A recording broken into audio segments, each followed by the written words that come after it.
Hello, everyone. Welcome back to our Flutalk English.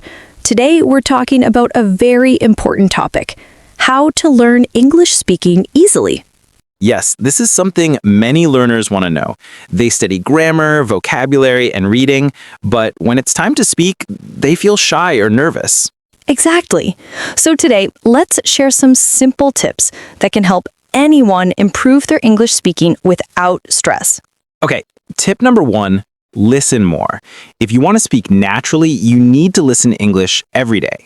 Watch English videos, listen to podcasts, or even songs. The more you hear English, the more your brain gets used to the sound. That's right. Listening helps your mouth copy the right pronunciation. And here's tip number 2.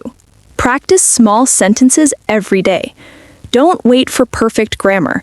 Just say simple things like, I am hungry, or I like this movie. Small practice builds big confidence.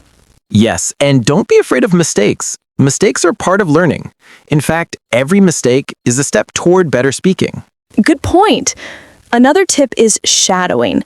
This means listening to a speaker and repeating what they say, almost like an echo.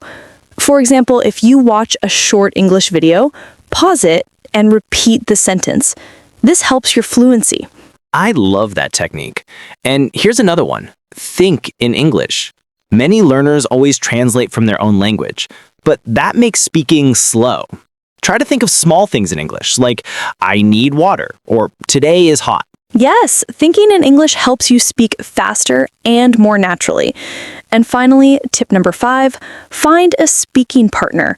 Practice with a friend, a teacher, or even record your own voice. The more you speak out loud, the easier it becomes. So let's repeat our 5 easy tips. 1, listen more. 2, practice small sentences. 3, don't fear mistakes. 4, use shadowing. 5, think in English and practice speaking out loud. Perfect summary. Remember, learning English speaking doesn't have to be difficult. Small steps every day will bring big results. Yes, and be patient with yourself. English is a journey, not a race. Exactly. Thank you all for listening to today's episode. If you found this useful, don't forget to subscribe and keep practicing with us.